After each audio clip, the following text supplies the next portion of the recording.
네, 코드 컨퍼런스 2022 오늘 세 번째 마지막 세션입니다. 사실 뒤에 또 다른 세션이 있긴 한데 공식적으로 저희가 어떤 테마를 가지고 하는 마지막 세션이 되겠습니다. 이번 세션은 미디어에 관련된 이야기를 하려고 합니다. 사실 디지털 플랫폼, 그다음에 연결, 인터넷, 그리고 기술의 진화가 굉장히 많은 산업에 영향을 미치고 있습니다만 사실 우리가 매일매일 듣고 보고 함께 하고 있는 굉장히 중요한 사실 매체라고 불리는 미디어 산업에서도 그런 부침과 변화가 굉장히 심하게 있는 상황입니다.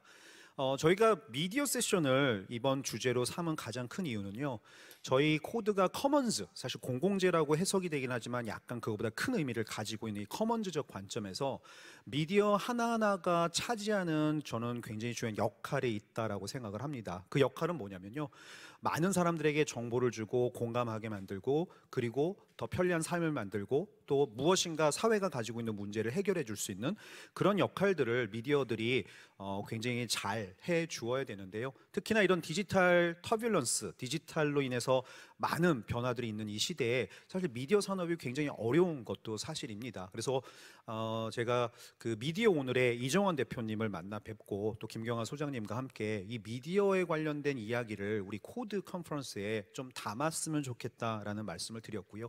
그런 관점에서 이정원 대표님과 지금 이 미디어의 터뷸런스 속에서 굉장히 다양한 시도들을 하면서 또 굉장히 슬기롭고 또 굉장히 또 도전적인 일들을 하는 다양한 미디어 대표님들, 미디어의 챌린저들을 한 자리에 모셔서 오늘 굉장히 재미있는 이야기를 아마 하게 되지 않을까 생각이 듭니다.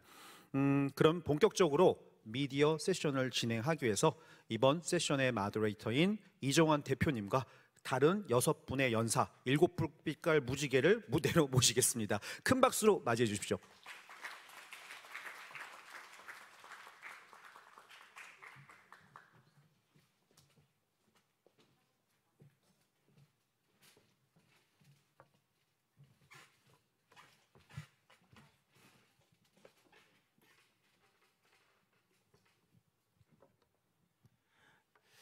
네, 안녕하세요. 지금부터 미디어 변화의 폭풍속을 항해하다 세션을 시작하겠습니다. 저는 오늘 진행을 맡은 미디어 오늘의 이정환 대표라고 합니다. 안녕하세요. 네. 오늘 여기 모인 우리는 모두 콘텐츠를 기획하는 사람들, 그리고 미디어 생태계를 공부하고 대안을 모색하는 사람들입니다. 오늘 라운드 테이블은 업의 본질, 그리고 우리의 일에 대한 이야기, 우리의 열정과 전망에 대한 고민을 나누는 자리로 준비했습니다. 자, 여러분들 보시기에 왼쪽부터 제가 순서대로 패널 소개를 하고 시작하겠습니다.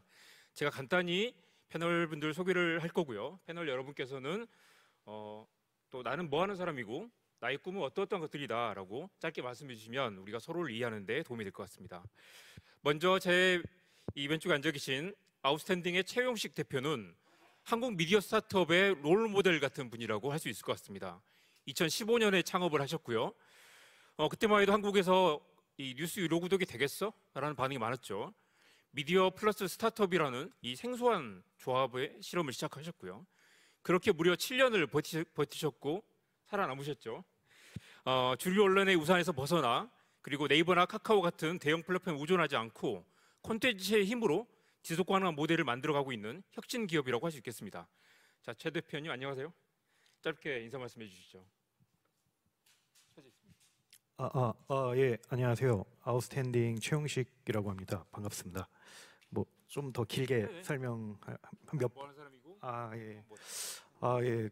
뭐 일단 제 간단한 소개를 먼저 말씀드리자면 2010년에 뉴스토마토라는 경제지에서 한 5년 정도 기자 생활을 하다가 좀 그때 이제 우연히 IT 쪽을 취재하게 됐고 그때 이제 창업자들을 좀 만나면서 굉장한 좀 영감을 받았습니다. 그래서 이분들처럼 좀 살고 싶다라는 좀 생각을 들게 했고요. 그래서 좀 과감하게 뭘 할까 고민하다가 다른 거 하지 말고 그냥 내가 있는 언론에서 뭔가를 좀 해보자라고 생각을 해서 2015년에 아웃스탠딩이라는 이제 스타트업 전문 미디어를 창업을 했습니다. 그래서 그때 가장 이제 아드레날린이 그때 이제 나오던 시기였고 굉장히 이제 뭐 열정 뿜뿜하던 시기라서 가장 좀 위험한 걸 좀 해보자라고 생각을 해서 그때 이제 도전적인 걸 좀 했었던 것 같아요. 그래서 이제 예를 들면 뭐 유료화라든지 아니면 이제 기사 형식 파괴라든지 이런 걸 해서 좀 한번 변화시켜보자 뭐 이렇게 움직였던 것 같습니다. 그래서 어느덧 7년이라는 시간이 지났는데요. 그래서 이제 벌써 이제 한 번 M&A가 됐고 또 최근에 또 M&A가 돼서 뭐 2번 이제 바뀌었고요. 그리고 지금 개인적으로 돌아봤을 때는 제가 이제 그 모델링을 했다는 거에서는 좀 굉장히 좀 잘했다라고 생각을 하고요. 근데 다만 정말 아쉬운 거는 엄청난 산업 변화를 만들지는 못했던 것 같아요. 그에 대해서는 너무 아쉽고 좀 지금도 이제 그 아쉬움이 있고요. 그런데 다만 이제 또 인생은 계속되고 시간은 남아 있기 때문에 충분히 이제 스케일업 할 수 있는 기회가 있지 않을까라는 그런 마음으로 잘 활동하고 있습니다. 그래서 이번 컨퍼런스에서 많은 이야기 나눴으면 좋겠습니다. 감사합니다. 네. 오늘 뭐 할 이야기가 정말 많습니다. 뉴지의 김가연 대표님은 뭔가 한마디로 소개하기 어려운 분인데요. 이 뉴지에서 운영하는 메이저스 네트워크가 며칠 전에 누적 10억 뷰를 달성했다고 합니다. 이 아웃스탠딩처럼 처음에는 기술 기반 콘텐츠로 시작했는데 이 포맷이나 스토리텔링은 굉장히 다릅니다. MZ 세대가 핵심 독자고요. 그리고 이 회사는 또 교육 MCN 사업을 하고 계시죠. 250명 이상의 크리에이터들을 확보하고 MCN으로 진화를 하고 있습니다. 제가 맞게 소개드렸죠. 네, 간단히 인사 말씀해 주시죠. 네, 안녕하세요. 뉴즈의 김가현입니다. 네. Z세대 사이에서는 이제 뉴스 대신 뉴즈라는 말이 많이 유행을 하고 있는데요. 저도 이제 처음에 전남 CBS 레거시 미디어에서 이제 아나운서로 시작을 해서 PD 기자를 하다가 IT 기자를 하던 당시에 이 블록체인이나 인공지능 이런 신기술들이 너무 중요한데 이걸 항상 보던 시청층만 이 영상들과 이 컨텐츠를 보는 거예요. 그래서 어떻게 하면 더 많은 사람들이 이 미래의 4차 산업혁명 기술들을 더 쉽고 재밌게 접할 수 있을까라고 고민을 해서 제가 한번 쇼폼을 주목하게 됐습니다. 그쪽에 미래 세대가 모여 있고 미래 세대가 모여 있는 곳에 이 정보를 전해야겠다라는 이제 미션으로 IT 기자를 할 당시에 틱톡에서 블록체인을 알려준 영상을 올려봤는데 그게 처음 영상 올렸을 때 1만 조회수가 나왔어요. 그리고 시작한 지 3주 만에 140만 조회수가 나오면서 틱톡 주간 조회수 랭킹에서 K-팝 대부인 JYP님보다 높은 랭킹으로 저희 컨텐츠가 올라가는 걸 보고 Z세대, 미래 세대에게도 충분히 지식과 정보에 대한 니즈가 있구나라는 것을 확인을 해서 작년 1월에 저와 같은 각 분야의 전문가들을 크리에이터로 양성하는 쇼폼 MCN 메이저 네트워크를 런칭을 했습니다. 그래서 이제 여기서 저희가 뭐 장동선 뇌과학자님이나 정지훈 미래학자님 이런 각 분야의 전문가들을 쇼폼 크리에이터로 양성을 하면서 미래 세대에게 정보를 전하는 그런 일을 하고 있고요. 저의 꿈은 미래 세대들이 정말 지금 기술 격변기에 엄청나게 이 변화를 정통으로 맞닥뜨릴 세대인데 이들이 이 기술을 무서워하면서 이 변화를 무서워하면서 준비하는 게 아니라 뉴즈와 메이저스 크리에이터들의 컨텐츠를 보고 더 똑똑하고 안전하게 미래를 준비할 수 있도록 계속 쉽고 재밌는 정보를 전하려고 합니다. 네. 반갑습니다. 고맙습니다. 정말 올드 미디어에 종사하시는 분들은 이런 틱톡이라는 개념도 낯설고 쇼폼 콘텐츠라는 이런 형식도 정말 적응하기 쉽지 않습니다. 오늘은 그 뉴지의 고민을 함께 나누는 그런 시간이 되면 좋겠습니다. PT의 박진영 대표님도 좋은 소식이 있습니다. 이 MZ 세대를 위한 재테크 뉴스레터를 만들고 계시는데요. 최근에 25만 구독자를 넘기셨다고 합니다. 우리가 1만이면 대략 커뮤니티에 형성되는 그런 실험을 할 수 있고요. 10만, 20만이 되면 이것 자체가 하나의 플랫폼으로 가능성을 실험해 볼 수 있습니다. 이 PT는 뉴스레터 개봉률이 30%가 넘는다고 하는데요. 이거 정말 엄청난 수치입니다. 이 PT의 다음 단계가 무엇인가 궁금해서 오늘 모셨고요. 간단히 인사해 주십시오. 네, 안녕하세요. 저는 경제미디어 업비티 대표 박진영입니다. 제가 지금 너무 정중앙에 앉아서 약간 긴장이 되는데요. 저는 지금은 이제 말씀해주신 대로 25만 명의 구독자를 보유하고 있고 저희는 2018년도 7월부터 시작을 해서 얼마 전에 4년 차를 맞이했고요. 사실 저는 경제미디어를 제가 창업할 거라고 생각은 전혀 못했어요. 2013년도까지 그러니까 제가 대학생일 때만 해도 기자 출신 앵커가 되는 게 목표였고 그걸 위해서 이제 언론고시라고 하죠. 언론사 입사를 위한 준비를 하다가 미디어 창업을 2014년부터 시작해서 지금이 이제 6번째 팀인데요. 원래는 정치사회 쪽을 하다가 문화생활 쪽을 하다가 이번에 이제 저희 타겟 독자분들 2534 여성분들이 경제에 대한 돈에 대한 고민이 있다는 걸 포착을 하고 2018년도에 6번째 회사인 어피티를 창업하게 됐습니다. 저는 사실 첫 번째 질문이 한마디로 저를 표현하면 무엇인가라는 그 질문으로 처음에 준비를 했어가지고 그 질문에 대한 답변으로는 이제 이번 회사가 좀 마지막이었으면 좋겠는 6번째 미디어 연쇄 창업마 박진영이다 이렇게 소개를 하려고 했었습니다. 네, 감사합니다. 네, 연쇄 창업자 우리 박진영 대표님이었습니다. 김작가 TV 김도윤 대표님도 정말 엄청난 팬덤을 몰고 다니시는 분입니다. 유튜브 채널 구독자가 무려 140만 명이고요. 지금까지 이 채널에서 인터뷰한 사람만 1000명이 넘습니다. 누적 조회수가 3억 뷰가 넘어섰고요. 재테크와 자기개발, 동기부여 콘텐츠를 만드시는데 날마다 하루 한 번씩 업데이트를 하시죠. 오늘도 업데이트를 하고 오신 건가요? 예약 걸어놓고 왔어요. 네. 이 채널의 슬로건이 지금처럼 살거나 지금부터 살거나. 사실 저는 자기개발 콘텐츠에 대한 약간 거부감이 있었는데 이분은 정말 그 약간 차원이 다른 콘텐츠를 만드십니다. 평범한 사람들에게 내재된 열정과 도전, 변화의 아이디어를 나누는 그런 채널이라고 소개할 수 있을 것 같고요. 늘 진행만 하시다가 이렇게 또 패널로 나오시는 거 오랜만이시죠? 간단히 소개해 주십시오. 네. 네. 안녕하세요. 저는 유튜브에서 자기계발이랑 동기부여 재테크 콘텐츠를 다루고 있고요. 그 다음에 지금처럼 살거나 지금부터 살거나라는 슬로건으로 많은 사람들에게 도움을 주는 영상을 만들려고 하고 있고, 아까 이제 오늘 영상 올리고 왔냐라고 하셨는데 오늘 영상 4개 예약 걸고 왔고요. 제 휴일에는 보통 4개를 올리고 평일에 2개 올리거든요. 그래서 한 달에 한 80개 정도 올리고 있는데 제가 하고 있는 일 말씀드린 것 같고 아까 꿈 말씀해 주셔서 제 꿈은 사실 요즘에는 꿈은 없고요. 그냥 오늘 하루 열심히 살자 이게 다입니다. 제 자세한 이야기는 앞으로 계속 하도록 하겠습니다. 감사합니다. 네, 고맙습니다.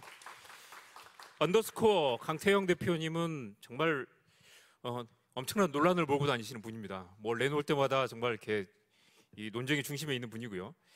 20대 청년의 공정과 차별에 대한 인식, 그리고 고등학교 논문 전수조사 같은 센세이셔널한 데이터 저널리즘 프로젝트를 여러 차례 공개하셨습니다. 이분은 저널리스트는 아니지만 경영공학을 공부하신 분이고요. 최근에 창업을 하셨습니다. 여쭤볼 게 많은데요. 간단히 소개 좀 해주십시오. 예, 반갑습니다. 저는 언더스코어의 강태영이라고 하고요. 저희는 데이터 분석과 영상 제작 2가지를 같이 하고 있고, 아마 최근에 저희 컨텐츠 여러분이 만나보셨을 법한 것들은 소개를 잘 해주셨지만 경향신문과 두 얼굴의 공정이라는 3부작 서베이 데이터 분석 시리즈를 했었고요. 그 전에는 개인적으로 그 논문 쓰는 고등학생들이라는 보고서를 작성을 해서 좀 많이 좀 퍼진 것 같더라고요. 그래서 최근에 제 꿈이라고 하면 거창하긴 한데 제가 하고 싶은 것들은 영상을 저도 지금 직접 영상을 만들고 있고 데이터 분석도 직접 하고 있는데 이런 활동들을 최대한 이 필드에서 나이가 들어서도 되게 오래까지 할 수 있으면 좋겠고, 여러분이 궁금해하는 질문들을 데이터로 풀어낼 수 있는 그런 팀이 되면 좋겠습니다. 예, 고맙습니다. 네, 고맙습니다. 마지막으로 이번에 저희 회사 같이 일하시는 분인데요. 넥스트 리터러시 연구소 김경화 소장님입니다. 제가 삼고초려 끝에 저희 회사 모시고 왔고요. 네이버 다음에서 일하셨고요. 처음에 한글보 기자로 시작하셨습니다. 그리고 일본에서 오마이뉴스 재팬 설립을 주도하셨고, 재팬은 망했죠. 일본에서 학제정보학으로 박사학위를 받으시고 또 일본에서 교수님으로 계시다가 최근에 저희 미디어오늘에 합류하셔서 미디어 리터러시 관련 협업 프로젝트를 진행하고 계십니다. 소개해 주시죠. 네, 소개 감사드립니다. 오늘 오니까 제가 시조새가 된 것 같아요. 여기 계시는 분들은 지금 너무 생생하고 팔팔한 현장에서 콘텐츠를 직접 만들고 고민하는 일을 하고 계신다, 그런 분위기가 너무 느껴져서 저도 굉장히 기분이 좋습니다. 사실 저는 콘텐츠를 만드는 현장에서 말하자면 이탈한 지가 좀 오래된 것 같습니다. 이정환 대표님께서 소개해 주신 것처럼 한국일보에서 기사를 썼었고요. 근데 그 다음에는 네이버라는 회사에 들어갔을 때 회사 직원 수가 한 25명 정도였던 것 같아요. 그리고 다음으로 옮겼는데 지금 카카오가 됐지만 다음이 한 100명 가량 됐을 때 들어갔었고, 그때 미디어 다음이라는 미디어 프로젝트를 포털 안에서 기획을 했었습니다. 그래서 지금 우리가 오늘 할 많은 얘기들이 포털이 갖고 있는 어떤 이런 생태계, 지배하고 있는 생태계 속에서 우리가 어떻게 해야 되는가 하는 이야기를 하는데, 사실 그때는 이 생태계를 어떻게 살아남아야 되는가라는 포털의 고민도 있었던 것 같아요. 네, 그런 이야기가 오늘의 주제는 아니겠지만 여러분들이 하고 있는 여러 가지 노력이나 지금 하고 계시는 프로젝트에 대해서 시조새 같은 방식으로 관점에서 코멘트를 제가 할 수 있을지도 모르겠다. 한번 기여할 수 있도록 노력하겠습니다. 네, 고맙습니다. 저희가 오늘 현장에서의 실험과 고민, 도전에 대한 이야기를 하면 시조새님께서 코멘트를 주시면 좋겠습니다. 저희가 오늘 패널 섭외를 하면서 고민했던 건 우리의 가능성과 한계입니다. 한계와 가능성, 미디어 업계의 현실에 대한 이야기를 해보고 싶었고요. 이른바 한국적 상황, 그 디지털 공론장이 만든 새로운 변화와 기회가 있지만 여전히 동시에 혐오와 공격, 진영 논리, 필터 버블 등의 문제도 있습니다. 미디어 환경은 여전히 또 진입장벽이 높고 힘의 논리가 작동하는 곳이기도 합니다. 미디어 현장에서 새로운 실험을 하고 계시는 분들을 만나서 우리의 고민이 무엇인지, 우리의 꿈이 무엇인지 들어보고 미디어 환경의 현실을 돌아보면 좋겠다는 생각을 해서 이 세션을 기획했고요. 오늘 코드에서 제안한 주제는 새로운 미디어 환경의 도전과 기회, 포스트 코로나 시대의 미디어의 미래였습니다. 제가 오늘 라운드 테이블에서 함께 이야기하고 싶은 건 특별히 영향력 있는 이야기, 영향력 있는 콘텐츠의 조건입니다. 우리 모두 콘텐츠를 만드는 사람들이니 실제로 무엇이 사람들을 움직이게 만드는 것인가에 대한 이야기를 시작해 보면 좋겠습니다. 먼저 첫 번째 이야기는 이것입니다. 내가 만든 콘텐츠 가운데 가장 영향력 있는 콘텐츠는 무엇이었나? 내가 만들었든 우리가 만들었든 많이 본 콘텐츠일 수도 있고 반응이 가장 좋았던 콘텐츠일 수도 있고요. 가장 많은 수익을 만들어준 그런 콘텐츠일 수도 있습니다. 의미 있는 변화를 만든 콘텐츠일 수도 있겠죠. 그리고 그게 왜 성공한 콘텐츠라고 생각하시는지 각각 한 분씩 이야기를 해주시면 좋을 것 같습니다. 순서를 박진영 대표님부터 시작할까요? 지금의 어피티를 만든 그런 콘텐츠다 할 만한 게 있을까요? 사실 어피티로 생각을 했을 때는 제가 좀 다르게 제가 접근을 해야 되겠더라고요. 크게 세 가지로 나눠봤는데 일단 통상 말하는 바이럴이 성공했던 콘텐츠는 어피티 콘텐츠보다는 제가 창업했던 두 번째 회사인 청춘시 땡땡 바라라는 팀이 있었어요. 이걸 항상 플레임으로 얘기할 때 좀 어려운데 이 팀에서 총선 즈음에 이런 후보는 뽑지 마라라는 한 2, 3분짜리 영상을 만들어서 그때 그래도 도달이 한 300만 정도 되는 꽤 이제 저희가 만들었던 영상 중에서 가장 바이럴이 많이 됐었던 콘텐츠였고요. 아무래도 청년 정치 이야기를 다루면서 대선 총선 직전에 저희가 그때 이제 영상을 좀 빠르게 풀어서 이제 잘 됐던 것 같고요. 그건 이제 개별 콘텐츠 단위고 저는 코너 단위로 얘기하고 싶은 게 있어요. 어피티의 시그니처 코너 중에 머니로그라는 코너가 있는데 이게 2030 여성분들이 자신의 재무 현황과 일주일 소비 내역 그리고 돈과 관련된 궁금증들을 저희에게 기고 형식으로 보내주시는 그런 코너예요. 이 코너를 처음 만들 때 저희가 의도했던 게 경제 뉴스를 보면은 어떤 영수증스러운 프로그램, 영수증스러운 코너가 있다면은 보통 은퇴를 앞둔 5060 남성들의 돈 이야기 이런 것들에 대한 재무 전문가들의 솔루션 이런 이제 코너들이 굉장히 많더라고요.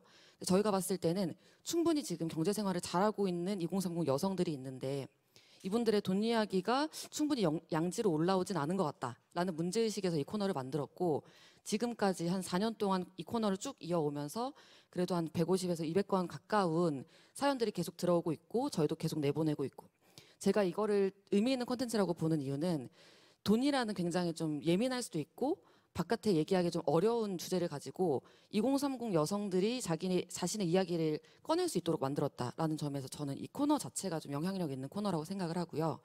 또 비즈니스적으로도 얘기 안 할 수가 없죠. 이것도 좀 오만한 얘기일 수 있지만 저는 머니레터 자체가 좀 영향력이 있는 저희에게 수익적으로 영향력 있는 그 뉴스레터 서비스를 잘 만들었다라고 생각을 해요. 예를 들면 저희는 주요 광고주 중에 정부 부처도 있고 그리고 핀테크도 있고 그 금융회사들도 있는데 이런 곳에서는 그 정보 격차 2030 밀레니얼 세대들이 갖고 있는 금융에 대한 정보 격차들을 저희가 잘 연결해 주면서 어그로를 끌지 않아도 그리고 굳이 저희가 현혹되게 만들지 않아도 정말 좋은 지원 사업, 좋은 금융 서비스가 있다는 것만으로도 저희가 잘 연결해주고 또 이 광고주도 만족할 수 있는 서비스를 만들 수 있게 됐다는 점에서 머니레터라는 서비스 자체가 저는 저에게 영향력 있는 사례라고 생각을 했습니다. 네, 좋습니다. 그러면 김가연 대표님, 최영식 대표님 이 순서로 가겠습니다. 그다음에 김도윤 대표님, 강태영 대표님 순서 할게요. 네, 저 이제 아까 전에 말씀드렸던 이제 딱 틱톡을 시작하고 이제 3주째 올렸던 5번째 영상일 거예요. 그 SNS 프라이버시 지키는 방법 영상인데 그 영상은 제가 평소에 계속 이제 뉴스를 정말 많이 봤을 때 SNS를 사용할 때 이런 프라이버시 문제들이 있겠구나라고 봤던 것들을 정말 그냥 간단하게 잠깐 친구랑 있다가 친구 화장실 갔을 때 그냥 카페에서 갑자기 그냥 급 찍었어요. 그래서 찍어가지고 큐레이션을 해서 찍어서 올렸는데 그 영상이 이제 140만 조회수가 나왔는데 단순히 조회수뿐만이 아니라 댓글이 거의 1만 개, 공유가 한 5천 개 정도 됐었어요. 근데 그 댓글들이 저희가 봤을 때는 굉장히 기본적인 정보들이었어요. 예를 들면은 뭐 비행기 티켓 같은 거 인증샷 올릴 때 QR 코드 같은 거 보이게 올리면 안 된다라거나 좀 그런 상식적인 것들 올리는 다 모르고 있는 거예요. 그 디지털 세대인 Z세대들은. 그래서 이거 정말 몰랐어요 라면서 서로 친구들을 태그를 하고 공유를 하면서 알려주는 걸 보고 어떻게 보면 우리가 보기에 굉장히 기본적인 정보들이 이들에게는 정말 필요한 정보겠구나라고 느꼈고 저는 아무래도 계속 테크에 대해서 전하다 보니까 가끔 인공지능이나 이런 새로운 기술들을 전하다 보면 이 기술이 제 미래 직업을 뺏는 거 아니에요? 이런 좀 그런 걱정을 하는 친구들이 많아요. 근데 저희들은 그 기술을 전할 때에도 예를 들면 이 기술이 웹툰 그림을 그리게 됐다라고 하면 단순히 그것만 전하는 게 아니라 그렇다면 웹툰 작가를 꿈꾸는 친구들은 어떤 능력을 더 향상시켜야 될까? 뭐 스토리텔링 능력, 나만의 작화 이런 조금 더 대안 어떻게 보면 어떻게 기술과 공생할 수 있을지 그 방안에 대해서 알려주다 보니까 훨씬 빠르게 기술의 발전이 무서운 게 아니구나. 나도 공생할 수 있겠구나. 이런 게 쌓이면서 최근에 굉장히 놀란 게 뉴즈의 주 연령층 중에 제일 어린 친구들은 6살, 7살 친구들까지 있는데 제가 한번 인공지능 작곡가가 작곡을 한 소식을 전했더니 댓글들이 그러면은 그 음원의 저작권은 인공지능이 갖나요? 이런 댓글들이 달리는 거예요.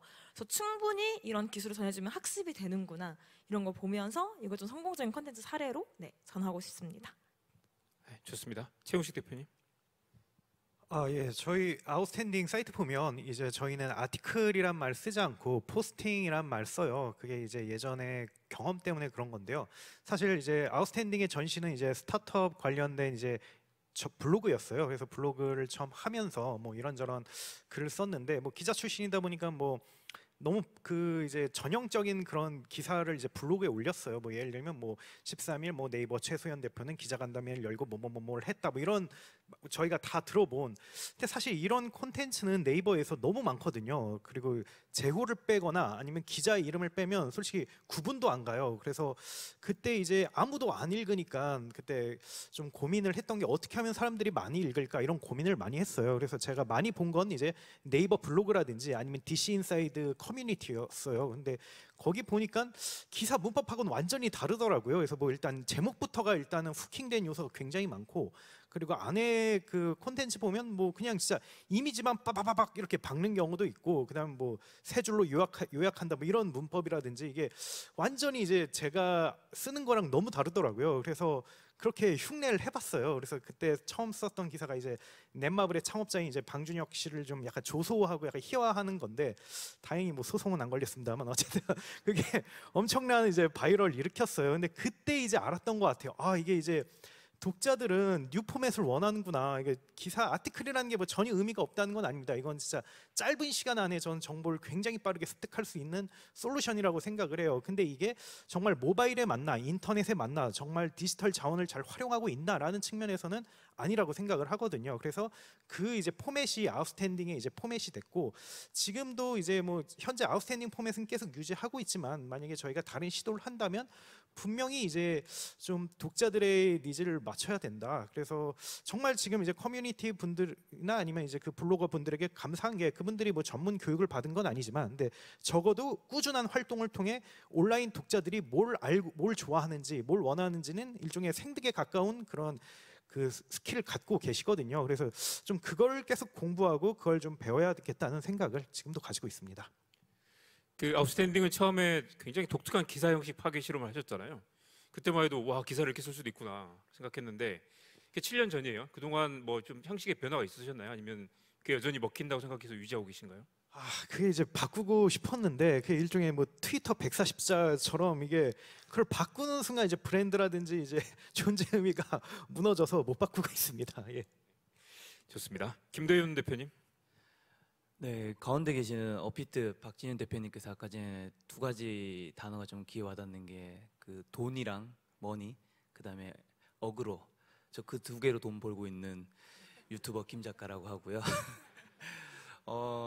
사람들이 좋아하는 콘텐츠라고 하면 저는 가장 중요한 거는 사람들의 관심은 늘 바뀌잖아요. 그리고 뭐 해마다도 바뀌고 그 순간도 바뀌고 시간마다도 바뀔 거라 생각을 하거든요. 예를 들면 우리가 비가 오면 술이 뭐가 땡기죠? 막걸리가 땡기죠. 뭐 그런 것처럼 저는 그런 타이밍이라는 게 참 중요하다고 생각하는데 그게 이제 어떻게 보면 마케팅에서 굉장히 중요한 시의성 같은 거라고 생각을 하는데요. 저는 김작가 TV 채널의 첫 영상을 올린 게 2018년 10월 29일이고요. 지금 이제 2022년 이제 7월 얼마쯤 되니까 딱 3년 한 9개월 정도 됐고요. 제가 2019년 말까지 이제 1년 3개월 동안은 구독자 수가 사실 많지 않았습니다. 그때까지는 구독자 수가 다 합쳐서 1년 3개월에서 이제 7만 명밖에 되지 않았어요. 그러니까 제가 어떻게 보면 지금 딱 3분의 1 지점에서 7만 명이고 나머지 3분의 2 지점에서 구독자가 엄청나게 성장을 한 건데, 제가 그전에는 원래 자기 개발과 동기부여 콘텐츠를 위주로 올렸어요. 근데 이제 7만 명이라고 하면 뭐 일반인 분들이 보셨을 때는 그래도 괜찮지 않냐라고 할 수 있지만, 유튜브를 조금 아시는 분 입장에서는 절대 성공한 유튜버라고 할 수는 없는 정도 수치인데, 그때 제가 2020년 1월쯤에 이제 재테크 관련된 콘텐츠를 몇 개를 툭툭 올려봤어요. 그냥 이게 터질까 생각하고 올린 게 아니라 그냥 올려본 거죠. 툭툭 올리는데 조회수가 나쁘지 않은 거예요. 그리고 그때 제가 주식 계좌에 돈이 좀 꽤 많이 있었는데, 우리나라 2020년에 코로나로 폭락이 왔잖아요. 그러니까 제가 완전히 이제 멘탈이 나가는 시점이 될 때 생각 든 거는, 뉴스에서도 코로나 폭락 이런 얘기 나올 때 많은 사람들이 지금 가장 관심 있는 건 뭘까? 주식이구나. 이거 주식을 어쨌든 재테크랑 자기 개발이란 것도 큰 축에서 그 안에 전 재테크도 들어갈 수 있다 생각하거든요. 이 키워드를 지금 잡은 사람이 거의 없는데 이걸 내가 지금 제대로 먹어야 되겠구나 싶어서, 그때 자산운용사 대표님이나 뭐 슈퍼개미 분들이랑 시리즈로 하면서 2020년에 구독자가 한 50만 명 증가를 했고, 2021년에 한 42만 명 증가했고, 올해 상반기에 한 33만 명 증가했거든요. 그래서 저는 뭔가 어떤 콘텐츠가 터지냐는 그 시대를 벗어나는 콘텐츠를 하면 사실 잘 되긴 쉽지 않은 것 같아요. 그래서 저는 그 시대를 운이라고 생각하거든요. 예를 들면 우리가 동해 양양에 가면 파도가 치잖아요. 파도가 치고 동해 양양이 서핑의 명소잖아요. 그렇죠? 그러면 많은 서퍼들이 있는데 정말 뛰어난 서퍼들이 있겠죠. 뭐 국가대표도 있고 세계 올림픽 받는 선수도 있을 텐데, 그 어떠한 뛰어난 서퍼도 여러분 파도를 만들 수는 없습니다. 그렇죠? 파도는 실력 있는 사람이 탈 수 있는 거지만 그 서퍼도 파도는 만들 수 없다는 거죠. 그러니까 시대가 주는 거, 우리가 그래서 연말마다 트렌드라는 책을 보잖아요. 그 트렌드를 타기 위해서. 왜냐하면 그 트렌드는 내가 만들 수 있는 거는 절대 아니니까.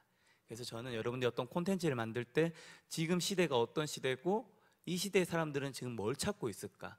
예를 들면 지금 주식, 부동산, 코인 다 박살났죠. 자산시장이 박살난 이 시점의 사람들은 그 다음 방향은 지금 어디로 가고 있지? 저는 거기에 아마 좋은 콘텐츠가 터질 수 있지 않을까 생각합니다. 네, 좋습니다. 오늘 생방송 보시면서 또 김작가 TV 구독자가 늘어나고 있을 것 네, 같습니다. 여러분 구독과 알림 설정, 좋아요 잊지 마시고요. 네, 서로 얼굴 본 사이잖아요. 강태영 대표님은 이것이 나의 콘텐츠다, 나를 대표하는 콘텐츠다, 언더스코어의 대표 콘텐츠로 할 만한 것들 잠깐 소개해 주십시오. 뭐 앞에 두 가지 다 이야기가 나왔었는데, 뭐 가장 파급력이 컸던 거라고 생각하면 그 그 논문 쓰는 고등학생 보고서라고 할 수 있을 것 같습니다. 뭐 내용 자체를 뭐 간단하게 요약하면은, 뭐 첫 번째, 고등학생들이 입시 정책이 바뀌기 전까지는 논문 작성량이 엄청 늘어나다가 정책이 바뀐 이후에 급감하더라. 그다음에 두 번째, 논문 쓴 고등학생들 중에 3분의 2 이상은 한 번만 논문을 쓰고 끝이더라. 세 번째, 그 분야마저도 되게 의학이나 고등학생이 접근 가능성이 높지 않은 분야에 한정되고 약탈적 학술지 비율이 너무 높더라. 뭐 이런 이야기였었는데요. 뭐 대략적인 내용 막 찾아보시면 나올 테니까 뭐 비하인드 위주로 말씀을 드리자면은, 아까 시의성 이야기를 해주셨었는데, 당시에 저희가 뭐 그 논문 데이터베이스를 가지고 또 다른 연구를 진행을 하고 있는 게 있었습니다. 그래서 그거는 뭐 기텁과 뭐 논문 인용 이런 걸 비교하는 거였었는데, 당시에 장관 청문회에서 자녀 논문이 계속 이슈가 되고 있었어요. 그래서 이거는 뭐 정권에 상관없이 계속 반복적으로 나왔던 이슈들이죠. 근데 당시에 뭐 전수조사 데이터를 뭐 교육부가 공개를 안 한다 이렇게 계속 이슈가 됐었는데, 논문 연구를 하고 있던 저 입장에서는 이미 저희는 그 랩탑에다 데이터가 있었거든요. 모든 논문을 접근할 수 있는. 거기서 고등학교 이름만 검색어로 날리면은 너무 쉽게 데이터를 받을 수 있는 거죠. 그래서 저희가 이 구상부터 실제로 보고서를 제가 페이스북에 처음 올렸는데 한 13.5일, 한 14일이 조금 안 걸렸던 것 같아요. 저랑 시카고에 있는 공저자랑, 그러니까 서울이랑 완전히 반대거든요. 낮이랑 밤이. 그래서 제가 자고 그 자기 직전에 한 거 올리면은 그쪽 시카고에서 이어서 또 하고, 일어나면 준비돼서 배달이 와 있고, 그래서 이렇게 진짜 풀타임으로 한 80시간 일을 해서 공개를 했는데 되게 파급력이 컸었습니다. 그래서 실제로 대부분의 메이저 언론사들에서 다 보도를 하고 뭐 지상파에서도 막 인용 보도를 많이 해줬었고요. 그리고 실제로 그 이후에 뭐 관련 정책적인 논의까지 이루어졌던 것 같고, 그래서 단순히 이렇게 저희끼리만 재미있는 콘텐츠를 넘어서 사람들이 궁금했던 점들, 그 다음에 사회에 영향을 줄 수 있는 콘텐츠를 만들었던 그런 경험이라고 생각하고 싶습니다. 데이터를 연구하시는 분이니까 대략 그 프로젝트의 도달 범위가 어느 정도, 몇 명 정도나 그걸 봤다고 보세요? 이거는 원래 저희가 뭐 컨텐츠를 다양한 방식으로 만드는데 이건 특정한 언론사나 기관이랑 같이 한 건 아니었어요. 저희 페이스북에 올리고 다 해서 인용한 언론이라든가 전체 포괄로 대략 추산해 보면 어느 정도나 될 것 같으세요? 뭐 그래 사고 실험이잖아요. 모르겠어요. 일단 제 페이스북에서 뭐 좋아요만 뭐 몇천 단위긴 했었거든요. 좋아요만 몇천 단위고 공유도 한 800회 정도 됐었던 것 같아요. 그럼 뭐 공유 한 페이스북에서만 봤다고 하고 한 공유당 5명만 봤어도 대충 뭐 한 몇천 몇만은 가겠죠. 그 강태형 대표님 페이스북뿐만 아니라 그걸 인용 보도한 수많은 언론사들. 그렇죠. 근데 언론사들이 또 수많은 인용 보도를 했으니 뭐 우리가 그런 이야기 하는데 아까 말씀하셨지만 100만 명 읽으면 꽤 많이 봤다. 뭐 누구 뭐 들어봤어라는 정도 이제 회자가 된 정도. 300만 명이 보면 이제 모두가 모를 수 없는 그런 주제가 되고 300만 넘어서면 사실 어떤 형태로든 사회가 조금 바뀐다고 생각해요. 한국 사회가 어떤 형태로는 그 의제가 꽝 하고 떨어지고 어떤 형태로 움직인다고 생각해요. 사실 그래서 이제 강태현 대표님이나 오늘 패널 분들 모시면서 생각했던 건 어떤 콘텐츠가 영향력이 있는 콘텐츠인가, 그리고 뭔가를 흔들기 위해서 뭔가 사회에 꽝하고 영향을 주기 위해서는 어떤 콘텐츠를 만들어야 되는가, 그런 고민을 나누려고 했었고요. 강태현 대표님 아까 설명하셨던 것처럼 이 논문, 부정 논문에 관련 수많은 이슈들이 많았지만 강태형 대표님이 이렇게 그냥 재미삼아 하셨던, 그냥 페이스북에서 툭 던지셨던 그 이슈가 굉장히 많은 거 흔들어 놓은 거죠. 그런 게 어떻게 가능한가, 그런 이야기를 오늘 좀 더 해보려고 하고요. 자, 미디어 연구자인 김경화 소장님께 이런 질문을 드려볼까요? 과거에는 콘텐츠가 패키지 단위로 유통되던 때가 많았죠. 어떤 브랜드 단위로 묶여서 유통됐지만 이제는 낱개의 콘텐츠가 유통되면서 콘텐츠 자체로 생명력을 갖게 되는, 예를 들면 강태형 대표님의 페이스북 포스트 하나가 사회를 흔든단 말이죠. 여전히 콘텐츠의 브랜드와 패키지는 매우 중요하고 콘텐츠 전략의 굉장히 중요한 부분 중 하나가 그런 브랜딩 전략입니다. 그렇지만 한편은 브랜딩 전략과 그런 콘텐츠 차별화 전략이 둘 다 중요하겠죠. 오늘 패널로 나오신 분들 이야기를 들으면서 어떻게 생각하셨나요? 예, 정말 재미있는 이야기를 오늘 들으면서 정말 재미있다고 생각이 들었는데, 이제 예전에 미디어를 만드는 일을 하다가 제가 미디어 연구자가 된 다음에는 약간 미디어 현상을 볼 때 조금 메타적인 개념으로 보는 그런 좀 안 좋은 버릇이 생겼어요. 근데 그런 점에서 얘기하고, 또 아까 얘기했던 시조세적인 관점에서 얘기를 하자면, 예전에 미디어 비즈니스를 할 때는 저희가 커뮤니티라는 걸 굉장히 의식하고 움직였던 것 같아요. 그런데 지금 오늘 말씀해주신 패널리스트들 분이 말씀하신 거는 커뮤니티가 아니라 저는 네트워크를 얘기하시는 것 같아요. 근데 사실 커뮤니티랑 네트워크가 같다라고 하면 같은데 사실은 달라요. 커뮤니티라고 하면 너는 우리 공동체, 너는 아니야 라고 하는 배제하는 지점이 많이 생기고, 그 부분이 사실은 어떤 사람들한테는 콘텐츠를 구독하거나 보거나 아니면 접하거나 할 때는 장벽으로 기능하기도 하죠. 네트워크인 경우에는 그렇지가 않고, 네트워크인 경우에는 내가 옆에 계신 분하고도 친할 수가 있지만 저기 계신 분하고 더 친할 수도 있고, 왔다 갔다 하는 이 스피드감이랄까 거리감이라는 것이 상당히 자유롭죠. 주제에 따라 아니면 맥락에 따라서 배제가 되기도 하고 배제가 되지 않기도 하고 상당히 유동적으로 움직이는 것이 사실 지금 저희가 보고 있는 콘텐츠 비즈니스의 특징이 아닌가 하는 생각이 들었어요. 예전에는 이렇게 구독자가 많은데 뭐라도 해야 되지 않겠어? 그래서 미디어 다음을 했어요. 카페가 이렇게 활성화가 됐는데 우리가 여기다 어떤 정보를 던지면 반응이 있지 않을까? 사실은 그런 모델은, 그런 패러다임은 지금은 안 통한다. 여러분들의 이야기를 들으면서 이 네트워크 모델들을 실천해 가시는 여러 가지 힌트들을 갖고 계신 것 같아서 정말 재미있게 들었습니다. 네. 오늘 패널로 나오신 분들 모두 한 조직의 대표를 맡고 계시는데요. 이런 질문을 해보고 싶었습니다. 우리가 일의 본질을 이야기하면서 또 사람 이야기를 한번 해보고 싶었습니다.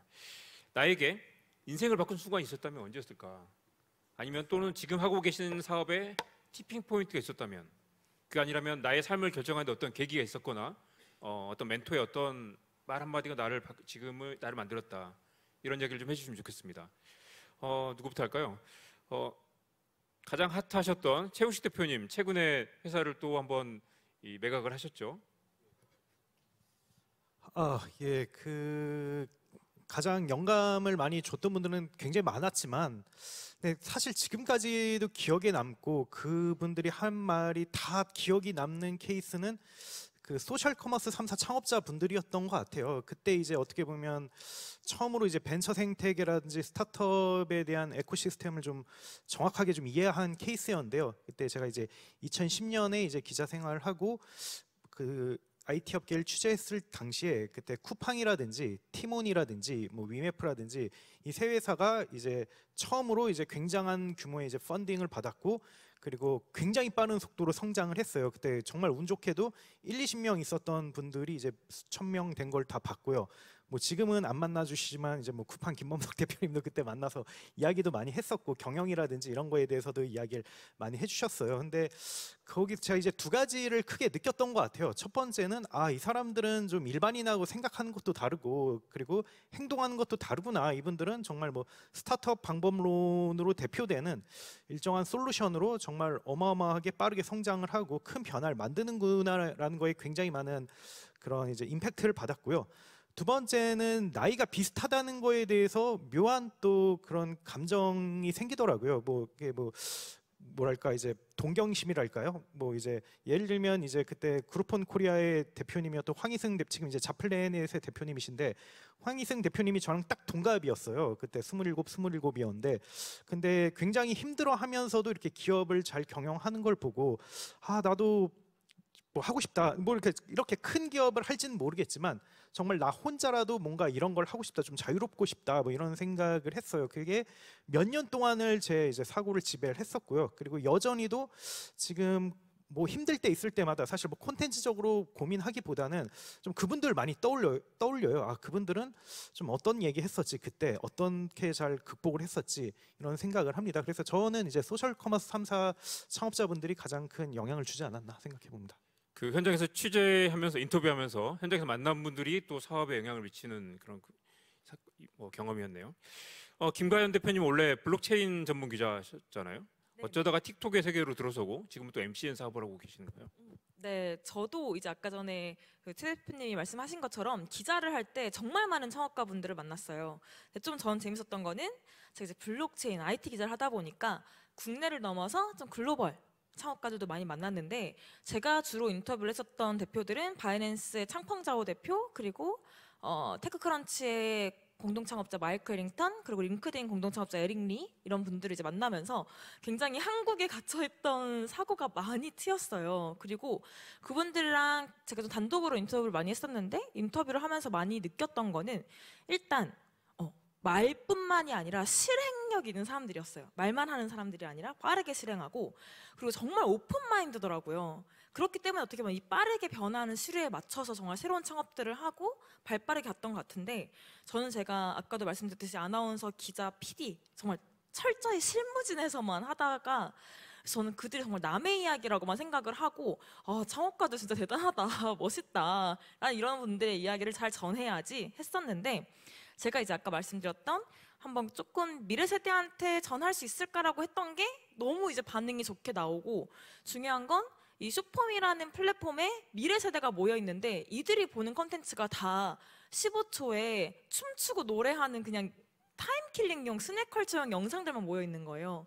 근데 플랫폼에서도 이걸 너무나 필요로 했고, 지식을 가진 전문가들도 이 문제성을 너무 빠르게 캐치를 해서 정말 이 미래 세대가 모여 있는 곳에 꼭 정보 콘텐츠가 들어가야 한다라는, 근데 이걸 가현 기자가 너무 잘하고 있다, 가현 기자가 할 수 있을 거다라고 말씀을 많이 주셨고, 고민을 많이 했는데 딱 창업을 하게 됐던 결정적인 계기는 저희 영상의 댓글, 그 10대 친구들이 남긴 댓글이 엄마 아빠는 뉴스 보고 저는 뉴즈 봐요라는 댓글이랑, 저는 뉴스를 안 봐서 정보를 몰랐는데 뉴즈 언니 영상을 보고 정보를 알게 됐어요라는 걸 보고, 이들은 더 이상 뉴스를 이제 보지 않는구나. 근데 이들이 뉴스를 안 보는데 우리가 기존의 뉴스처럼 전해 본들께서 안 볼 거 아니에요. 그러면 정말 이들이 보는 곳에 내가 가서 정보를 전해야겠다 하면서 창업을 하게 됐고요. MCN을 하게 됐던 거는, 저는 IT 전문 기자라서 IT에 대한 정보들은 전할 수 있었는데 아까 경제나 또 막 예를 들면 상담 같은 것도 많이 해요. 근데 이런 부분들은 제가 전문 분야가 아니어서 쉽게 말을 못 하겠더라고요. 그래서 이걸 처음에는 뉴즈 라이브에 각 분야 전문가들을 라이브로 초청을 했어요, 게스트로. 근데 거기에도 다 이제 어떻게 보면은 시간이 안 맞고 그런 게 있다 보니까 이들을 다 뉴즈처럼 뉴스 채널을 20만 구독자 만들었던 것처럼 이들을 다 한번 키워보자 라고 했고, 저희가 이제 1년여 만에 720만 구독자로 다 이제 성장이 됐는데, 어떻게 보면은 그냥 제가 쌓아왔던 노하우들을 그대로 같이 공유를 하면서 그렇게 이제 인큐베이팅한 MCN 될 수 있었던 것 같아요.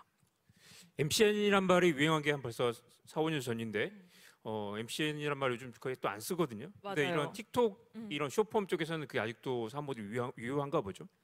네, 사실 저희는 기존 MCN이랑은 좀 다른 게, 기존 MCN은 원래 이제 몇백만, 원래 잘하고 있는 크리에이터들을 데려와서 비즈니스 연결을 해주는 모델인데, 저희는 틱톡 채널이 없는 분들을 데려와서 제로 베이스에서 키워가지고 이제 하거든요. 사실은 MCN이란 단어로 설명은 안 돼요. 그냥 저희가 인큐베이팅도 하고, 아카데미도 하고, 매니지먼트도 하고. 근데 왜냐면 아직 숏폼은 완전 초창기 모델이어서, 사실 미국에선 이미 광고 시장 유튜브에 숏폼으로 넘어갔어요.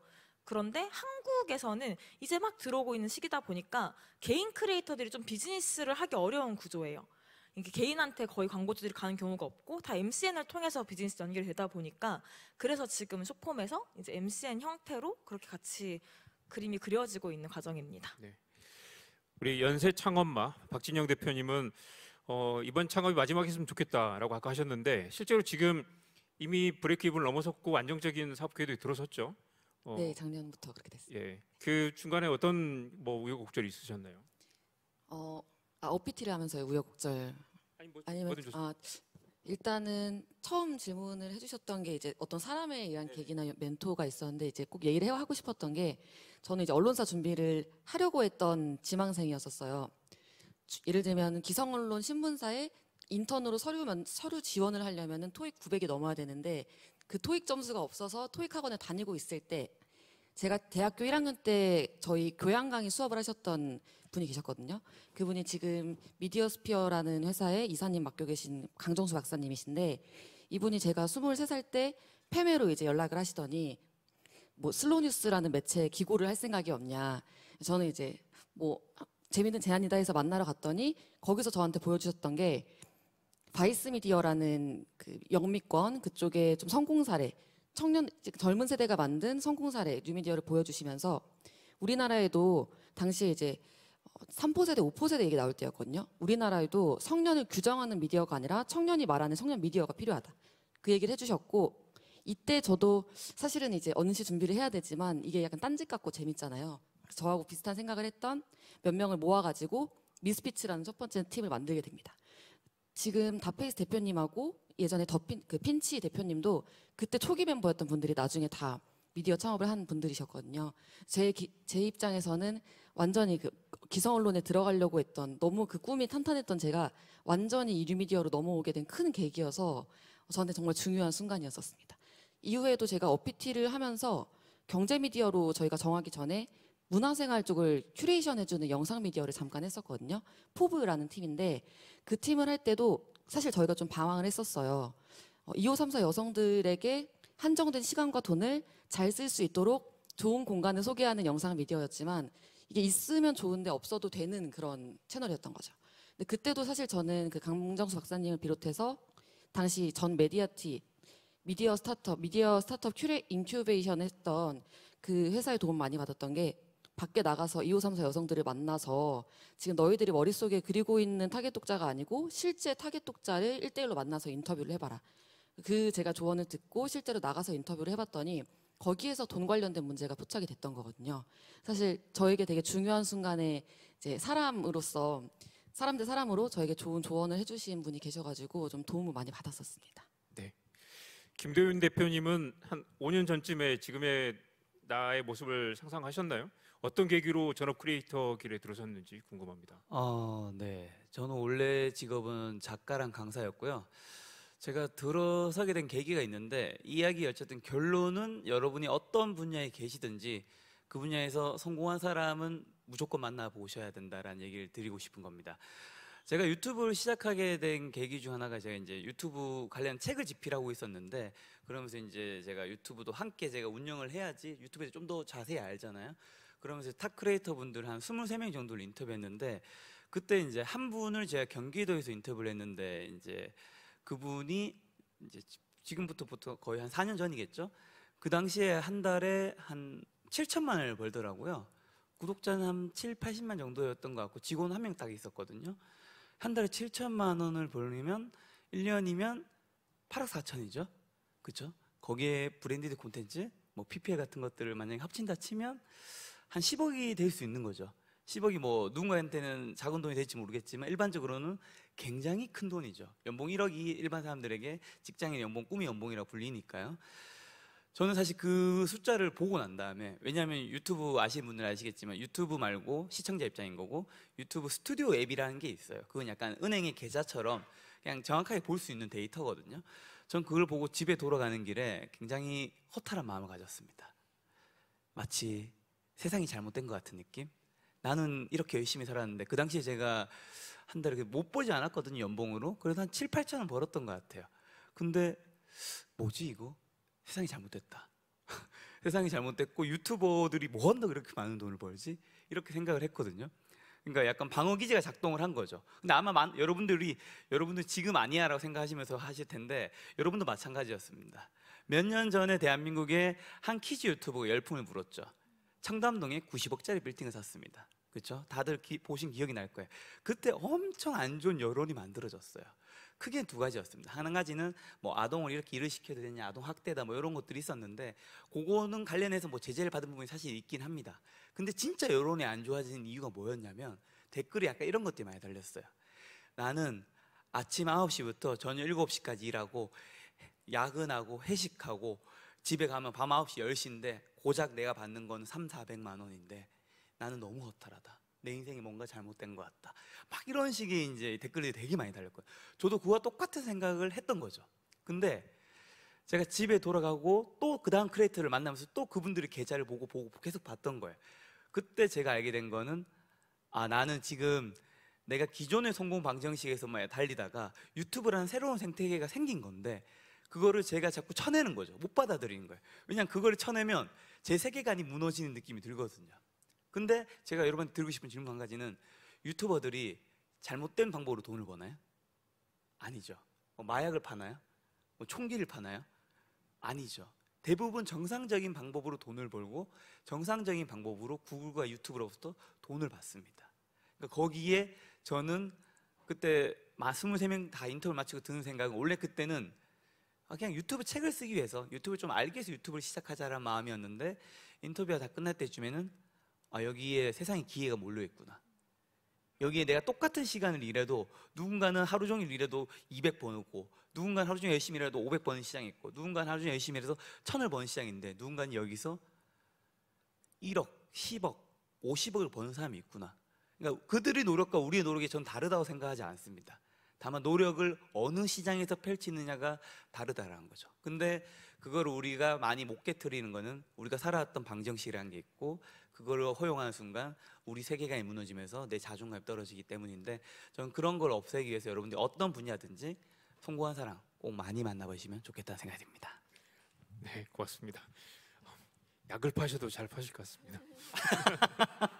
자, 오늘 우리가 이야기하고 싶은 건 앞서 말씀드렸듯이 세상을 바꾸는 이야기, 변화를 만드는 이야기는 어떤 것일까 하는 것이었습니다. 좀 이제 다음 질문으로 구체적으로 넘어가 볼 텐데요. 먼저 그 강태형 대표님, 이 언더스코어는 강태형 대표님은 데이터의 힘을 믿고 데이터를 통해서 인사이트를 전달하는 그런 작업을 하고 계십니다. 언더스코어가 이 넘쳐나는 데이터의 바다에서 찾는 어젠다라는 게 어떤 것들인지 일단 궁금합니다. 네, 뭐 일단 저희가 다루는 분야는 사회과학 전반이라고 할 수 있을 것 같아요. 그래서 뭐 선거부터 해서 뭐 사람들 사회 인식 조사부터 뭐 경제적인 이슈들까지 포괄을 하게 되죠. 근데 뭐 어젠더를 저희가 특정하고 활동하지는 않는 것 같습니다. 그래서 뭐 두 가지가 있는데 첫 번째는 어젠더를 의식적으로 한정하지 않으려고 하는 것 같아요. 가령 저희가 뭐 특정 주제 전문 매체다, 특정 주제 전문 분석 팀이다라고 했을 때 오히려 이미지가 고착화될 수가 있고, 그다음에 특히 저희가 되게 민감한 주제들을 다루다 보니까 어떤 소재를 한정했을 때 그것이 그러니까 항상 저희가 경계하는 게 그러니까 특정 정파에 대한 혹은 특정 정치적 세력에 대한 지지 근거가 필요할 때 언더스코어의 자료를 들고 오는데 저희는 이런 인식을 가장 경계하거든요. 그래서 그렇기 때문에 좀 어젠다를 미리 세팅하고 하지 않는 것 같습니다.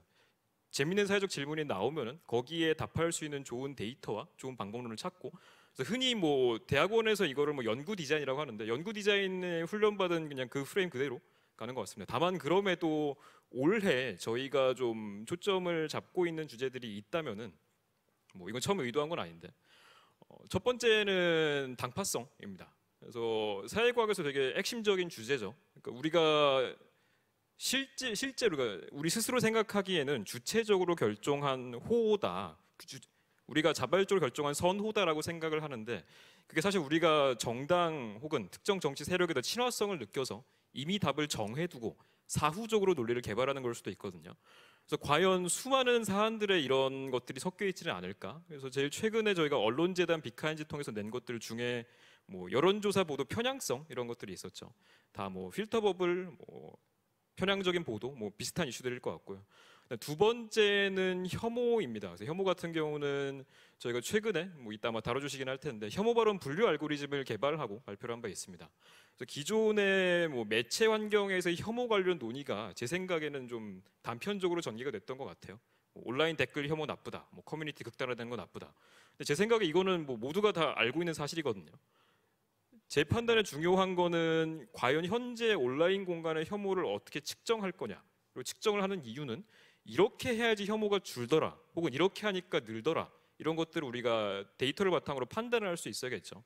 근데 저희가 공교롭게도 저희 지난 상반기에 스마일게이트 AI 후원으로 혐오 발언을 텍스트를 딥러닝을 활용해서 분류할 수 있는 그런 툴을 제가 만들었었고 이걸 다양한 주제들에 적용을 해서 저희가 올해 하반기에 여러 언론사들과 협업을 하면서 뭐 전달을 해드릴 수 있을 것 같습니다. 네, 언더스코어에서 하시는 작업들을 보면 기존의 데이터 저널리즘 콘텐츠와 많이 좀 결이 다르다는 생각도 많이 했고요. 아마 다들 근데 또 이쯤에서 궁금해하실 거는 과연 그게 돈이 되는가 궁금증을 참을 수가 없네요. 예, 뭐 저희는 일단 기본적으로 B2C는 아닙니다. B2C는 아니고 B2B로 일을 하고 있고요. 그래서 수익 구조에 대한 이야기를 하자면은 뭐 경향신문도 마찬가지고 뭐 이후에 뭐 몇 달 뒤에 미디어오늘 가도 뭐 포털을 주제로 협업을 하는데 그러니까 언론사 혹은 뭐 외부 후원 기관에서 저희가 비용을 받고 말 그대로 일반적인 의뢰이죠. 의뢰 컨설팅 데이터 컨설팅 업체들이 많이 하는 방식으로 저희가 제작을 하고 있고요. 아까 시작할 때 제가 소개해드리긴 했었는데 저희가 데이터 분석만 하는 것은 아닙니다. 저희가 영상 제작도 같이 하고 있고요. 뭐 영상 제작을 같이 하게 된 이유는 뭐 여러 가지가 있는데 뭐 수익 구조에 한정돼서 말씀을 드리자면은 뭐 아시겠지만 한국 시장에서 그 텍스트 자체가 높이 밸류받기는 쉽지가 않은 것 같아요. 그래서 만약에 텍스트라는 것이 뭐 10을 투자해서 20을 버는 시장이라고 한다면은 영상 같은 경우는 50을 투자해서 100을 버는 시장이거든요. 그래서 일종의 마진율이 높아지는 거죠. 저희 같은 경우는 동일한 분석 콘텐츠를 소개할 때도 뭐 텍스트도 나가기는 하지만 좀 더 상세한 이야기는 영상을 통해서 전달을 하고 일반적으로 B2B로 기관들과 계약을 할 때에도 두 가지를 같이 패키지로 합니다. 그래서 그런 식으로 마진을 높이는 그런 전략을 사용을 하고 있죠. 말씀 나온 김에 하나만 더 여쭤보겠습니다. 주류 언론의 이 데이터 저널리즘 프로젝트 관련해서 비교해서 하실 말씀이 많을 것 같고요. 그러니까 이 주류 언론사들이 이제 언더스코어의 강태영 대표님과 어떤 협업을 하는 거 아니겠습니까? 이 어떤 데이터 저널리즘 기사들은 약간 과시한 것 같은 논조를 보일 때가 있습니다. 그러니까 우리가 이렇게 고생해서 이런 결론을 내렸어. 데이터를 들여다보니까 이런 결론이 나왔다고 툭 던져놓고 누구도 반박할 수 없게 이렇게 데이터는 거짓말하지 않아라는 논조의 그런 기사들이 많죠. 근데 언더스코어의 기사들을 보면 약간 좀 결이 다르다는 생각을 했습니다. 어떻게 다르다고 해야 될까요? 저희가 B2B라고 했었는데 이제 클라이언트를 비판해봐라 뭐 이런 건데 되게 좋은 지적이신 것 같아요. 그래서 그 가장 큰 차이점은 그건 것 같습니다. 그러니까 기존의 제도권 언론, 기성 언론들의 데이터 저널리즘은 두 가지만 핀트를 맞췄던 것 같아요. 첫 번째는 그냥 기술 통계, 뭐 호남에서 어느 후보 지지율이 몇 프로다, 뭐 20대 남성 몇 프로가 무슨 정당을 지지한다.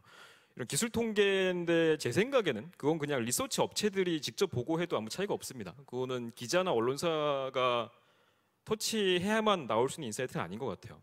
두 번째는 뭐냐?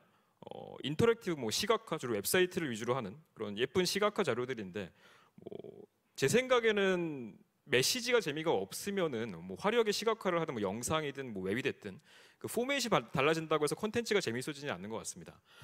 결국에 저희 생각에는 중요한 거는 모든 사회과학적인 데이터 분석은 질문에 답을 하는 거거든요. 예를 들어서 뭐 고등학생 논문이 논란이다.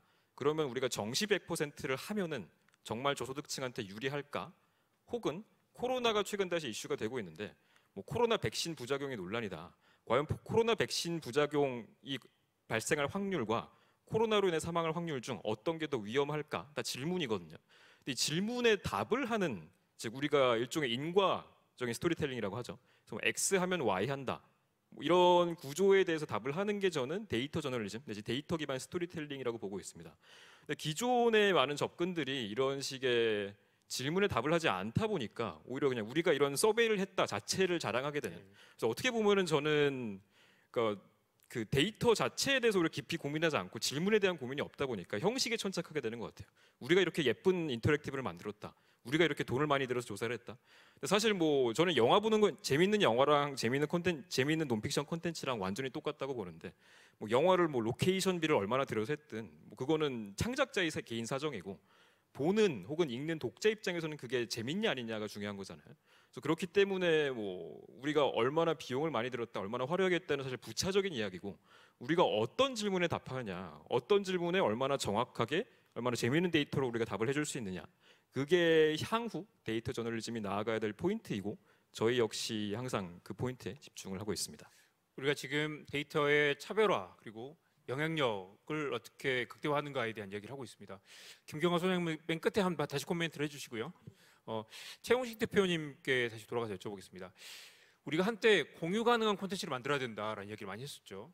페이지 뷰를 넘어서서 또 그런데 또 이제는 공유를 넘어서서 이제 구독으로 연결되는 콘텐츠, 구독 가능한 뭐 서브스크립션 퍼스트 이야기도 많이 하고요. 어떤 콘텐츠가 독자들에게 지갑을 열게 만드는가에 대한 그런 고민도 많이 하죠. 최고의 칭찬은 구독이고 돈을 내는 것이라는 이야기도 많이 하고요. 아웃스탠딩에서 구독 전환율이 높은 콘텐츠는 어떤 것들이었는지 그리고 그런 지표들을 관리하고 피드백 반영하시는지도 궁금합니다. 예, 그 말씀대로 사실 저희가 이제 바로 유료화를 하지 않았고요. 한 1, 2년 정도는 이제 그 무료로 서비스하다가 유료화를 했는데 그때는 이제 좀 트래픽을 최대한 많이 이제 만드는 게 가장 중요했습니다. 그래서 그때 이제 트래픽을 어떻게 하면 일정적으로 잘 만들까 이런 고민을 했는데 어느 정도는 좀 공식을 만들긴 했었던 것 같아요. 뭐 그 이제 공감을 많이 일으킨다든지 아니면 좀 주변 사람들에게 좀 공유를 하고 싶다든지 아니면 일정 부분 그 심리 속엔 이제 과시라든지 그런 것도 있을 수 있을 것 같기도 하고요. 또 뭐 대표적으로 뭐 통계라든지 아니면 정말 뭐 꿀 정보 같은 느낌을 주는 이런 게 확실히 이제 그 좀 서스터너블하게 좀 공유를 일으키는 것 같아요. 그래서 처음에는 그런 거에 집중을 했다가 근데 이제 유료화를 하고 나서는 그때는 이제 정말 이제 돈의 문제였기 때문에 이제 거기에 천착하면 안 된다고 생각을 했어요. 그래서 이제 모든 콘텐츠 발행할 때마다 다 코드를 심어가지고 다 이제 이게 실제로 결제로 얼마나 이어진지를 그걸 다 체크를 했거든요. 그리고 이제 그 중에서 안 되는 거는 다 정리를 하고 잘 되는 거에만 집중을 했는데 근데 결국은 이제 스타트업의 이제 코어적인 걸 잘 다루는 콘텐츠가 결제를 일으키더라고요. 그래서 뭐 인문학이라든지 아니면 큐레이션이라든지 리스티컬이라든지 이런 건 이제 트래픽을 많이 일으키긴 하지만 실제로 이거는 어디서나 이제 그 볼 수가 있기 때문에 이 말은 다시 얘기하면 어디서나 다 경쟁을 해야 된다는 뜻이에요. 근데 그래서 그런 콘텐츠는 사실상 좀 결제가 좀 안 됐던 것 같고요. 정말 경쟁을 안 해도 되는 그런 독점 콘텐츠들이 좀 결제를 일으켜줬던 것 같아요. 뭐 예를 들면 뭐 당근마켓이 엄청나게 투자를 받았는데 만약에 이제 아웃스탠딩이 독점으로 인터뷰를 했다면 그건 이제 굉장히 이제 많이 힘들겠지만 물론 그걸 이제 취재한 과정에서 이제 결제를 일으킬 수 있었던 것 같고요.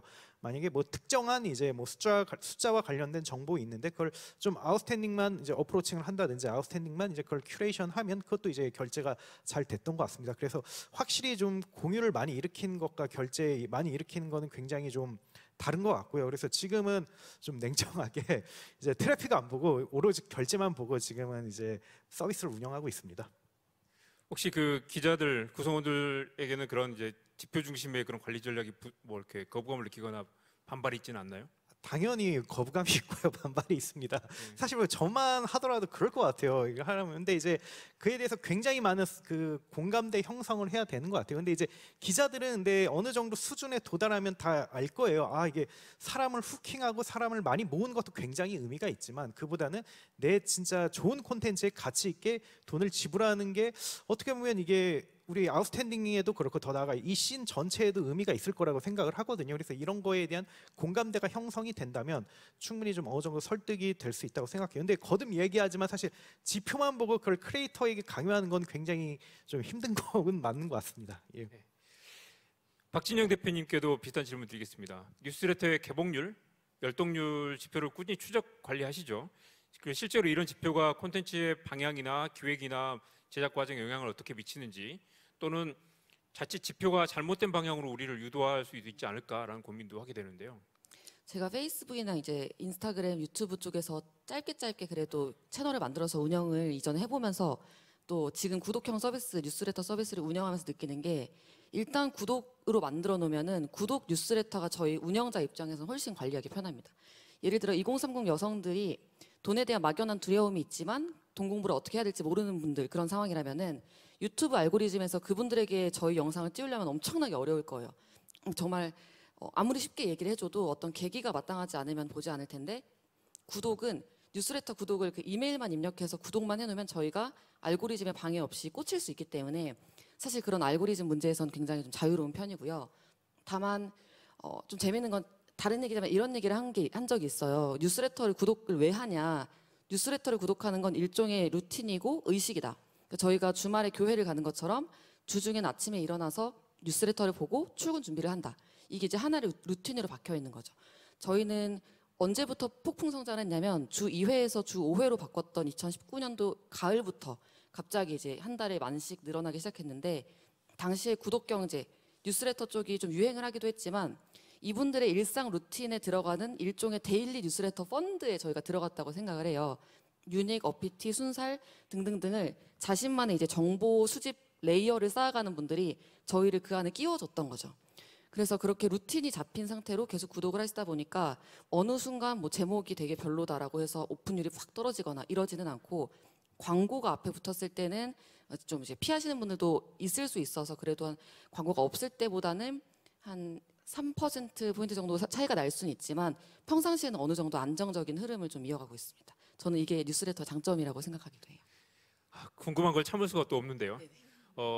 뉴스레터에 광고를 붙이는 것에 대한 그 이용자들의 거부감이 있기도 하고 어떤 암흑의 뉴스레터 서비스 같은 경우는 그것 때문에 워낙 반발이 커서 중간에 또 이 광고를 싣지 않겠다라고 정책을 바꾼 경우도 있고요.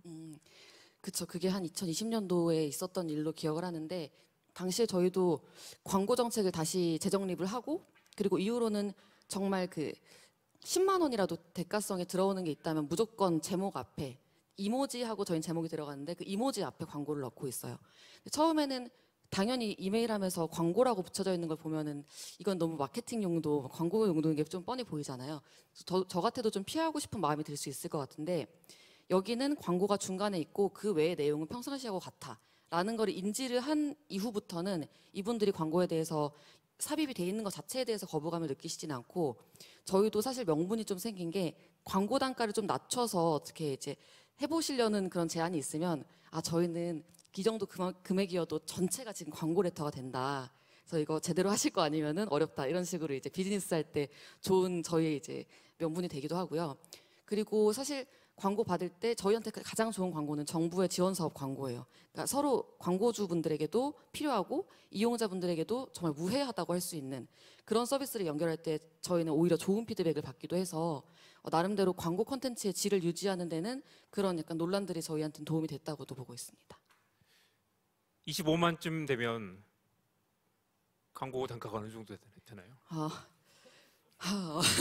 아니, 저희는 이제 텍스트형 광고는 단가. 단건으로는 하나에 이제 400만 원이고 저희가 많이 미는 건 코너형 광고라고 해서 보험이나 세금 아니면은 대출 이런 쪽은 신뢰도도 굉장히 중요하지만 어려운 용어들이 많이 등장하잖아요.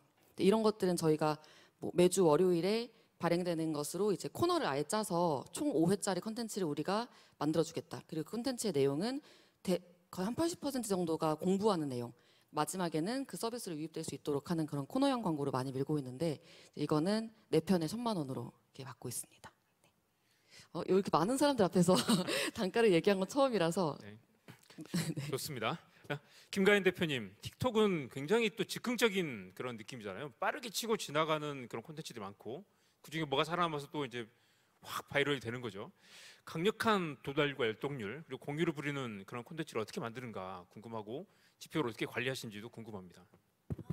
네, 일단 저희는 정말 그냥 Z세대가 주 타겟이라는 게 굉장히 큰 차이점이자 재밌는 포인트일 것 같은데 이 Z세대의 특성들을 보면 굉장히 인터랙티브가 활발해요. 그래서 저희가 어떤 영상을 올리면은 예를 들면 20만 조회수가 나온 영상이다. 저희가 투표를 붙이잖아요. 8만 명이 투표에 참여해요. 그래서 6만 명이 찬성, 2만 명이 반대 이런 것들 바로바로 시시각각 볼 수 있고 본인이 좋은 컨텐츠라고 생각을 하면 바로 그냥 친구들을 태그해서 바로 알려줘요. 그러다 보니까 저희들은 어떻게 하면 이 찐팬들을 유지를 하냐면 저희 채널에 와서 유주님 이거 너무 궁금한데 이거 알려주세요. 이렇게 오히려 막 계속 댓글로 질문들을 남겨요. 그러면 저희도 봤을 때 가끔씩 컨텐츠가 고갈될 때 있잖아요. 근데 이 세대들은 지금 이거에 대한 관심이 굉장히 많구나. 이게 정말 궁금해하구나 하면서 오히려 같이 쌍방향 소통을 하면서 컨텐츠를 만들고 있고 틱톡에는 듀엣 기능이랑 이어찍기라는 기능이 있어요. 지금까지 대부분의 SNS 플랫폼들은 그냥 이 영상을 우리가 시청자, 보는 사람으로만 남는데 틱톡 쇼폼 같은 경우는 원본 영상에 내가 듀엣으로 리액션을 하거나 이어찍기로 내 의견을 말할 수가 있어요. 그래서 이 친구들이 만약에 이 영상을 저장하고 싶으면은 이어찍기로 제 컨텐츠 뒤에 자신의 의견을 해서 올린다던가 해서 계속 바이럴이 크게 확장이 되는 거죠. 그리고 저는 지금 이제 쇼폼은 틱톡만의 영역이 아닌 게 다들 아시다시피 인스타그램 릴스, 유튜브 쇼츠 이렇게 커지고 있잖아요. 그리고 정말 재밌는 건 원래 긴 영상을 보던 사람들이 짧은 영상을 볼 수는 있는데 짧은 영상에 익숙해진 사람들은 긴 영상을 보는 걸 굉장히 힘들어합니다. 이건 집중력의 문제와도 관련이 되는데요.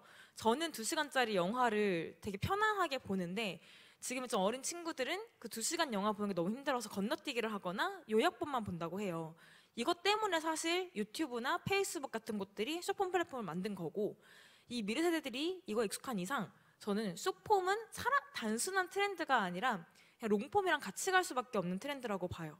그리고 여기에서 새로운 비즈니스들이 만들어져서 사실 이 사실을 아시는 분들이 많을지 모르겠지만 작년에 찰리 디멜리오라는 틱토커 한 명이 스타벅스 대표랑 맥도날드 대표 연 수익을 넘어섰어요. 그래서 미국의 거의 정말 뭐 탑 10 안에 연봉 수익권으로 올라섰는데 이쪽에도 사실은 지금 정말 좋은 컨텐츠들이 많이 필요한 시장이어서 블루오션이기 때문에 사실은 굉장히 큰 기회라고 보고 있고 이 컨텐츠를 만들려면 결국 자신만의 컨텐츠가 필요해요. 왜냐하면 이제 다 서로 춤추고 노래하는 거 너무 많거든요. 이건 이제 레드오션이고 이 쇼폼에서 없는 컨텐츠들 그리고 내가 잘할 수 있는 컨텐츠를 찾으시면은 충분히 아직 기회가 많이 열려 있다라고 말씀을 드리고 싶습니다. 네, 저는 몇 년 전부터 김가연 대표님 여러 차례 만났는데 만날 때마다 이렇게 좋은 걸 왜 안 하느냐 그리고 도시락 싸들고 다니면서 여러 사람에게 쇼폼에 투자해보라고 이야기를 하시죠. 네, 김도윤 대표님, 140만 채널의 핵심 경쟁력은 뭐라고 생각하세요? 어떻게 데이터 관리나 지표 아니면 통계 분석을 하시는지 궁금합니다. 네. 제가 유튜브에서 데이터를 보는 거 중에 가장 중요하게 생각하는 건 딱 4가지밖에 없고요. 첫 번째는 당연히 조회수고요. 두 번째가 클릭률, 세 번째가 이제 시청 지속 시간, 네 번째가 이제 구독자 수인데 그 중에서도 압도적으로 가장 중요하게 여기는 거는 저는 존악계고요. 조회수가 나은 괴물이라고 해서 저는 모든 크리에이터는 존악계가 되어야 한다 생각을 하고요. 왜냐하면 그걸 나쁘게 보면 나쁜 거지만 유키전도 블록에서 나영석 PD가 나갔을 때 이제 유재석님이 물어보셨죠.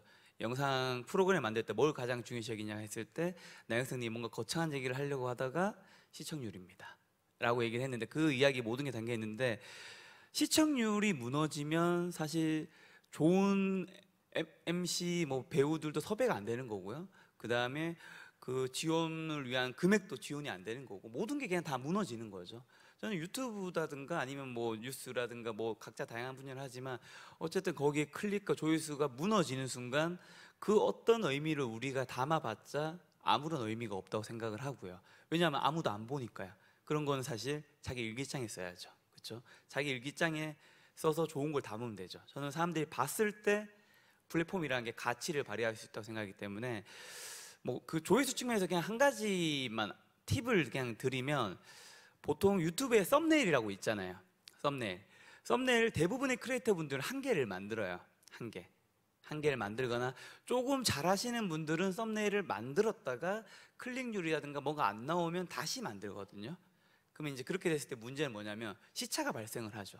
이미 영상은 번졌고 근데 사람들이 안 봤고 나중에 다시 그걸 바꾸려면 쉽지 않거든요. 그래서 저는 항상 영상의 썸네일을 최소한 3개에서 5개를 무조건 만들어요. 3개, 5개 무조건 만들어서 그걸 계속 변경합니다. 물론 그로 인한 비용과 그런 것들은 다 제가 부담을 하는 거죠. 예를 들면 썸네일이 왜 중요하냐면 제가 어저께 만들었던 걸로 그냥 말씀을 드리면 아마 어저께인가 금요일인가 업로드된 영상 같은데 그 중에 한 개 썸네일은 죄송하지만 삼성전자 주가는 당분간 오르기 힘들 것 같습니다. 요거예요. 1번이. 그 다음에 2번은 삼성전자 주가는 이때부터 오를 수 있습니다예요. 근데 삼성전자가 이게 왜 미리 만들어 놔야 되냐면 삼성전자 주가가 지난 금요일 전까지 계속 죽을 쓰고 있었습니다. 57,000원, 58,000원, 6만 원을 못 돌파하고 있었거든요. 근데 갑자기 금요일 오후에 삼성전자 주가가 4.5%가 오른 거예요. 그러면 제가 썸네일을 이제 당연히 영상 올릴 때 만들 수 없잖아요. 당연히 모든 기사도 제목도 다 미리 만들어 둬야 되는 것처럼 제가 삼성전자 주가 당분간 오를 수 없습니다 썸네일 하나 만들어 놨으면 그 영상을 올린 순간 그 영상도 망하는 것 뿐만 아니라 거기에 출연한 게스트도 망하는 거죠. 그렇죠? 그거 영상의 썸네일은 버리는 거죠. 왜냐하면 그 영상 썸네일은 그 만든 시점에서는 맞았는데 아까 제가 말씀드린 거 다시 이어지는 그 시의성 측면에서 오늘 4.5%가 올랐기 때문에 여기서 지금 당분 오를 수 없습니다라는 멘트가 아무런 의미가 없는 거예요. 그래서 전 두 번째는 어떻게 보면 썸네일 만들 때 삼성 주가는 이때부터 오를 수 있습니다는 약간 아까 그거보다는 좀 중립적이잖아요.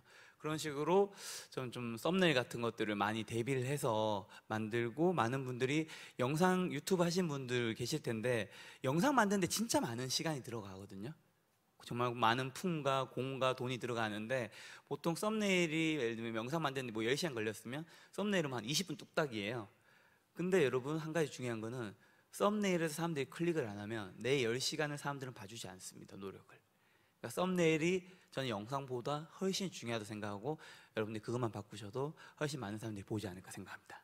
네, 조낫계라고 스스로 소개하셨는데 그 하나만 더 여쭤보고 싶습니다. 네. 100만 명이 넘어서면서 네네. 뭔가 큰 힘에는 큰 책임이 따른다라는 고민도 하실 것 같고요. 아까 네. 그 주가라든가 예를 들면 시장 전망에 대한 그 리스크 같은 것들을 어떻게 관리를 하시는지도 궁금합니다. 우선 잘못된 방향을 설명했을 때 네네. 굉장히 많은 사람들이 경제적 손실을 볼 수도 있는 거잖아요. 네, 그렇죠. 제가 그렇다고 해서 뭐 나쁜 기사를 전달하진 않고요. 나쁜 영상을. 네. 그냥 저는 예를 들면 부동산 상승과 하락이 있잖아요. 그리고 주식도 상승과 하락이 있잖아요. 그럼 저는 어떠한 판단도 하지 않고요. 양쪽을 그냥 공평하게 출연시킵니다. 그냥 공평하게 출연시켜서 그에 대한 판단은 시청자분들에게 맡기는 거고요. 왜냐하면 제가 재테크 쪽 전문가는 아니기 때문에 제가 부동산 오를 것 같은데 요즘 부동산 상승 쪽으로 더 많이 불려야 되지 않을까 이렇게 하는 순간 저는 콘텐츠의 공평성에서 무너진다고 생각을 해서 저는 확실하게 김작가TV 자체가 모든 분이 아시는 것처럼 뭐 재테크 인터뷰를 잘하는 사람이라는 거기 때문에 저는 항상 중립에서 양쪽의 이야기를 최대한 객관적으로 전달하는 게 제 목적입니다. 그렇지만 이를테면 부동산 대세 하락을 미리 사전에 경고했어야 되지 않았을까라는 그런 고민을 하죠. 그걸 누가 알죠? 그렇죠. 네. 여러분 삼성전자 주가를 다음 주 월요일에 오른다고 100% 말할 수 있는 전문가가 대한민국에 단 한 명이라도 있을까요? 없습니다. 삼성전자 주가가 뭐 10년 뒤에는 오를 수 있을 거라는 뭐 전부 다 많은 생각 하시겠지만 삼성전자 주가가 다음 주에 이번 주보다 떨어질지 오를지 아는 그걸 100% 맞출 수 있는 전문가 있으면 전 그분한테 전 재산을 다 맡겼겠죠 벌써. 네. 네. 네, 우리가 지금 콘텐츠의 힘에 대한 얘기를 하고 있습니다. 김경화 소장님, 이분은 또 21세기 데모론이라고 해서 사람들 집단 행동이 어떤 미디어로서 어떤 이제 성격을 갖는가에 대한 책을 쓰신 분인데요. 저는 그 이야기를 해보고 싶었어요. 2006년에 벨라루스 독재국가에서 정부가 집회를 금지하니까 누군가가 광장에 모여서 아이스크림이나 먹자라고 얘기를 합니다. 사람들이 모여서 아이스크림 먹어요. 아이스크림 먹는데 그걸 또 경찰이 잡아가고 그걸 영상으로 찍어가지고 전 세계 그 벨라루스의 어떤 이제 그 추락한 민주주의에 대한 메시지를 전달하게 된 거죠. 사회 변화가 좀 더 유쾌하고 신나고 뭔가 긍정적이고 열정이 넘치면 좋겠는데 이른바 진보 담론이 언젠가부터 무겁고 꼰대스럽고 아재스러운 느낌을 줍니다. 그리고 이 구조와 변화에 대한 이야기들을 좀 더 세련된 새로운 스토리텔링을 풀어볼 수 없을까? 예를 들면 그게 이제 많은 주류 언론이 겪고 있는 이야기가 이 넓고 퇴색한 느낌을 주는 그런 것들이고, 또 한편으로는 잘 읽히고 잘 팔리는 콘텐츠들은 실제로 재테크나 뭐 IT나 아니면 뭐 새로운 기회에 대한 이야기들이고, 그러니까 우리가 정말 읽고 싶은 이야기들, 꼭 필요한 이야기들은 갈수록 더 이렇게 빛을 잃어가는 느낌이기도 하다는 거죠. 조언하실 그런 부분이 있나요? 진짜 그거 어려운 어려운 아젠다라는 생각이 들고, 또 이정환 대표께서 굉장히 오랫동안 이 부분에 대해서 고민을 하고 계신다는 생각도 좀 들고 그렇습니다. 데모론이라는 책을 썼을 때에는 일본에서 뭐 데모가 한때 살짝 올라왔던 때가 있어요. 그 동일본 대지진, 뭐 후쿠시마 이러면서 잠깐 일본의 시민들이 모여서 데모를 하던 때가 있었고, 또 마침 제가 또 그때 그런 연구를 하던 분하고 친했고, 또 우리나라에 촛불 집회가 있었는데 촛불 집회에 저도 참석을 했었어요. 그때 일본에 살 때였는데 와서 참석을 해보니까 이게 재미가 있는 거예요. 근데 여러분들 혹시 90년대, 80년대 데모 한번 나가보셨으면 아시겠지만 무섭잖아요. 굉장히 무섭고 막 돌 날아다니고, 사실 거기서 막 킥킥대고 웃거나 농담을 하거나 하는 것들이 별로 받아들여지지 않는 분위기였던 것 같습니다. 근데 저는 촛불 집회를 가보고 뭐 거기서 어떤 메시지가 있고 이런 측면보다는 거기 있는 분들이 굉장히 그 장소를, 공간을, 우리가 하는 행동들을 되게 즐기고 있다는 생각이 들었고, 사실 그런 것들이 지금 우리가 생각하는 민주주의나 사회운동 이라는 부분에 어떤 하나의 중요한 가치가 되지 않을까, 그런 생각을 하고 대담하게 그런 글을 썼던 것 같아요.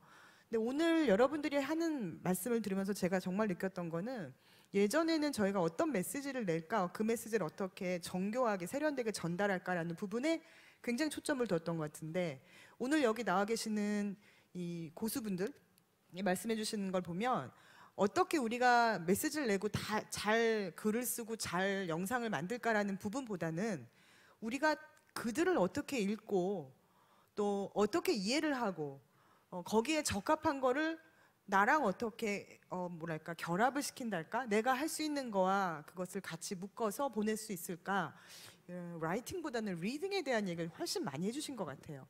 그래서 어떤 면에서는 그런 부분이 이정환 대표께서 지금 가장 고민하고 계시는 그런 질문과도 좀 맞닿아 있는 게 아닌가.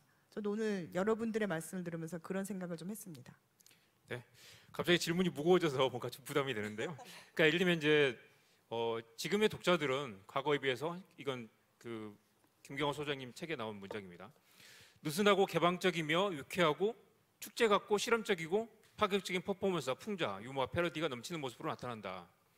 한국의 촛불 집회만 해도 평화주의와 정적 표현 문화, 다양성의 공존, 공생이라는 가치를 내면화했기 때문에 사람들이 움직였다라는 분석이 저는 흥미로웠습니다. 이 말은 달리 말하면 이 미디어의 특성을 이해해야 변화의 작동 방식을 이해할 수 있다, 저는 그렇게 받아들였고요. 거꾸로 생각하면 사람들을 움직이려면 미디어를 조직해야 한다. 변화를 만들려면 우리가 원하는 세상에 대한 가치를, 메시지를 구현해야 된다, 이런 생각을 해봤습니다.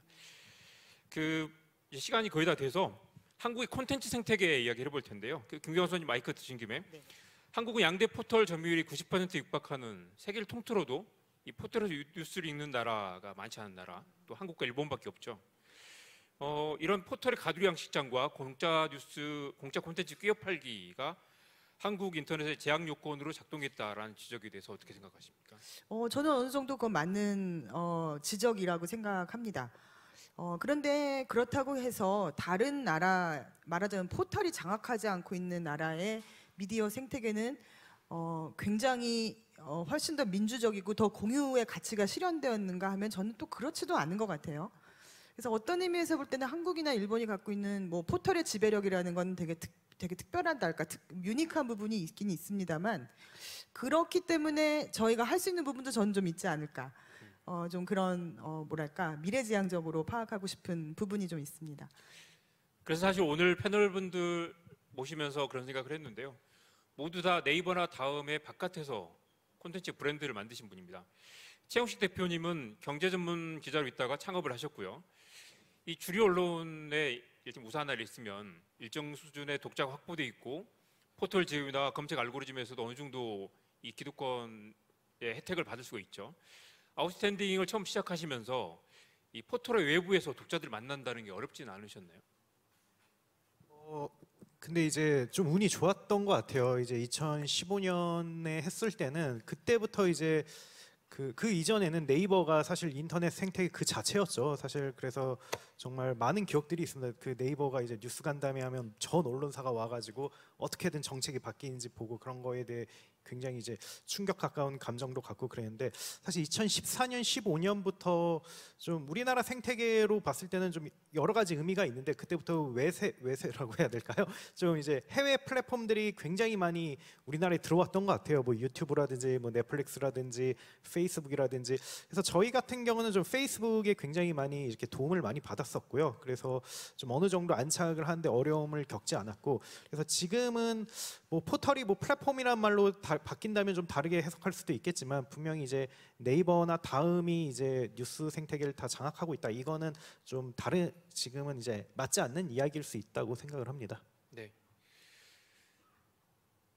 뉴즈는 틱톡이 메인 채널이고요. BT는 뉴스레터 기반이고 아웃스탠딩은 또 텍스트 중심의 웹사이트. 최영수 대표님 그 동영상은 뭐 손을 대지 않으셨죠? 예, 잠깐 유튜브 했다 쫄딱 망했고요. 예, 그래서 지금은 이제 저희가 잘 하는 텍스트에 지금 집중하고 있습니다. 텍스트만으로도 충분히 시장을 만들 수 있다고 보시죠. 예, 그렇게 생각하고 있죠. PT에도 같은 질문 드려보고 이제 플로우에서도 질문 받겠습니다. 요즘 2030 세대들은 포털을 어떻게 받아들일까요? 저희 독자분들이 분석을 했을 때는 2534 여성분들이 굉장히 많은 비중을 차지하거든요. 네이버 같은 경우에는 뉴스의 헤드라인 정도를 확인하거나 아니면 쇼핑하는 공간, 네이버 쇼핑으로 넘어가거나 네이버 블로그에 기록하는 공간. 그러니까 뉴스를 보기 위한 공간보다는 정보가 소비로 이어지는 곳 또는 정보를 기록하는 곳에 가까운데요. 사실 또 네이버 뉴스가 많이 바뀌어서 다음 뉴스도 그렇고 포털에서 뭔가를 큐레이션해주는 느낌이 많이 빠졌잖아요. 언론사를 구독하는 형태고 실시간 뉴스가 조금 더 많이 뜨는 형태인데 이런 형태가 사실 저희한테는 굉장히 도움이 됩니다. 왜냐하면 이거는 이용자에게 너만의 구독 루틴을 만들어서 너가 직접 원하는 언론사 구독해서 받아봐라라는 사실은 편의성이라고 볼 수도 있지만 과제를 주어준 거거든요. 저희가 어피티 창업하기 전에 어떤 생각을 했었냐면 사장님이나 임원분들에게 비서가 아침마다 뉴스를 스크래핑해서 올려주는 그 역할을 우리가 사회초년생인 직장인 여성분들에게 해주고 싶다. 이런 생각으로 저희가 이제 창업을 했었는데 사실 지금의 포털 환경에서는 저희가 그런 걸 하기가 너무 좋은 거예요. 이렇게 수많은 정보들 실시간으로 떠서 뭐가 중요한지 모르겠는 것들 중에서 저희가 비서처럼 몇 개를 골라서 뉴스레터 예쁘게 담아서 매일 아침 6시에 보내드린다라는 역할을 할 수 있게 되는 거니까 저희에게는 굉장히 유리한 환경입니다. 네, 우리가 온라인에서 만나는 우리의 독자들, 이용자들 이 정말 10년 전, 가깝게 5년 전과도 매우 다르다는 생각을 하게 됩니다. 독자들도 계속 진화하고 있고요. 기사에 항의하고 댓글을 달고 기사의 댓글이 또 기사의 외연을 확장하는 그런 새로운 소통과 새로운 공론장에 우리가 지금 들어서 있는 것 같고요. 기자들도 악플을 의식하면서 기사를 논조를 신경 쓰게 된다는 기자들도 있고 뉴스뿐만 아니라 유튜브, 틱톡, 페이스북 모든 채널들의 오디언스 유형과 패턴이 또 다 다르죠. 거기 맞게 새로운 또 실험들을 하시는 분들 오늘 모셨습니다. 불 좀 켜주시고요. 플로우에서 혹시 질문 있으면 받도록 하겠습니다. 손을 드시면 저희가 마이크를 전달해 드리겠습니다.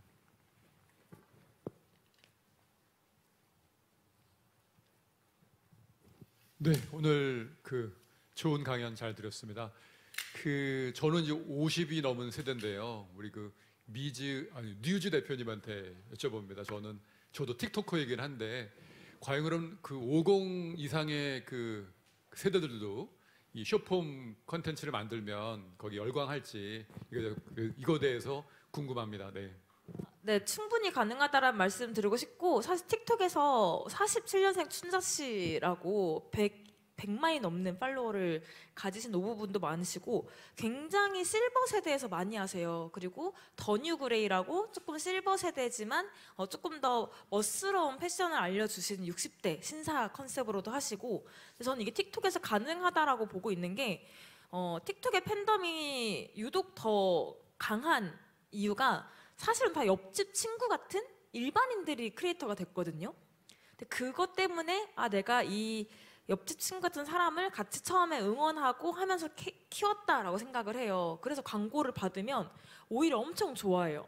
광고 받았어요, 축하, 이런 분위기가 쭉 돼요. 그래서 이거 봤었을 때 충분히 50대 이상도 가능하시고, 저희 크리에이터들 중에서도 거의 한 40대 이상이, 저희 소속 크리에이터가 60명인데 한 3040이 한 이 중에서 50명 가량이에요. 그래가지고 꼭 Z세대가 모여있는 플랫폼이지만 참여자들이 꼭 Z세대일 필요는 없다, 그렇게 말씀을 드리고 싶습니다. 유튜브보다 진입 장벽이 좀 더 낮다고 보시는 건가요? 훨씬 낫죠. 그리고 아까 말했던 찰리 디멜리오라는 틱토커도 컨셉이 그냥 옆집 친구 같은 컨셉이었어요. 정말 막 특출나게 예쁘고 그러지 않았는데 자신만의 개성만 있으면은 여기서 다 용인이 되는 분위기다라고 말씀드릴 수 있습니다. 네, 또 질문 주십시오. 네.